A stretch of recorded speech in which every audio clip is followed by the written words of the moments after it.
नमस्ते सबैजनालाई।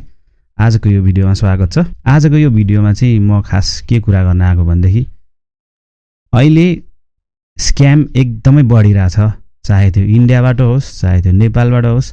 अहिले चाहिँ झन् राष्ट्रिय परिचय पत्रलाई आधार बनाएर मान्छेहरूले नराम्रोसँग झुक्क्याउँदैछन्।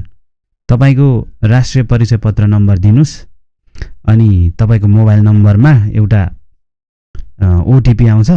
त्यसपछि हामी तपाईको त्यो ओटिपीलाई तपाईको ब्याङ्कसँग तपाईको राष्ट्रिय परिचय पत्रसँग लिङ्क गरिदिन्छौँ भनेर चाहिँ एउटा फोन आउँछ। मेरो साथीलाई पनि त्यसरी आयो र उसको निकै ठुलो पैसा झम भयो। तपाईहरुको चाहिँ त्यस्तो नहोस्। स्क्याम भनेको विभिन्न तरिकाले आउने गर्छन् आजकल, हैन? अनेक तरिका हुन्छ नि त ठग्ने पनि।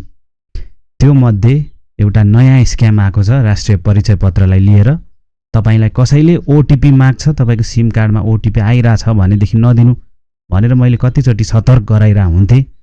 तर तपाईले मेरो भिडियो चाहिँ राम्रोसँग हेर्नुहुन्न थियो कि क्या हो? अब हेर्नुहुन्न भने चाहिँ तपाईको गल्ती हो। तर मैले भन्दै पनि तपाईले ओटिपी दिएर आफ्नो ब्याङ्क रित्याउँदै हुनुहुन्छ भने चाहिँ मेरो भन्नु केही छैन।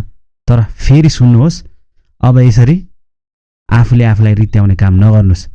तपाईलाई चाहे ब्याङ्कले नै फोन गरेर तपाईको ओटिपी चाहिँ मलाई दिनुस् त भनेर भन्छ भनेदेखि त्यस्तो कुराहरू कहिले पनि नसुन्नु।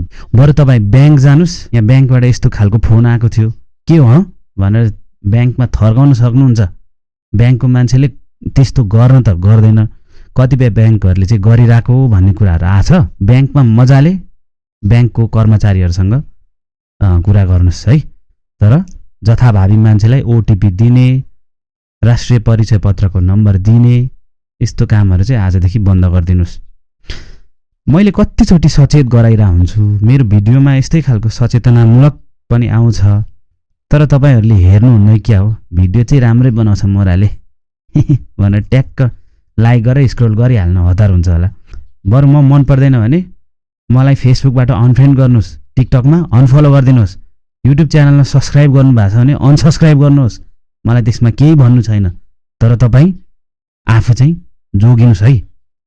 मेरो भिडियो ट्याक्क हेरेर लाइक गरेर स्क्रोल गरिहाल्ने होइन क्या, यसले के भन्दैछ भन्ने कुराहरू पनि कहिलेकाहीँ सुन्ने गर्नुस्। तपाईहरुलाई म खबरदारी गरिरा हुन्छु। मेरो दाजुभाइ तथा दिदीबहिनीहरू, तपाई जोसुकै हुनुहुन्छ, कहिलेकाहीँ हाम्रो पनि कुरा सुन्नुस्, कहिलेकाहीँ आफ्नो दिमाग पनि चलाउनुस्। सबै कुरा हाम्रो पनि नसुन्नुस्, सबै कुरामा आफ्नै दिमाग पनि नलाउनुस् भनेर चाहिँ म भन्न चाहन्छु। आजलाई यति नै हो। हस् त, धन्यवाद।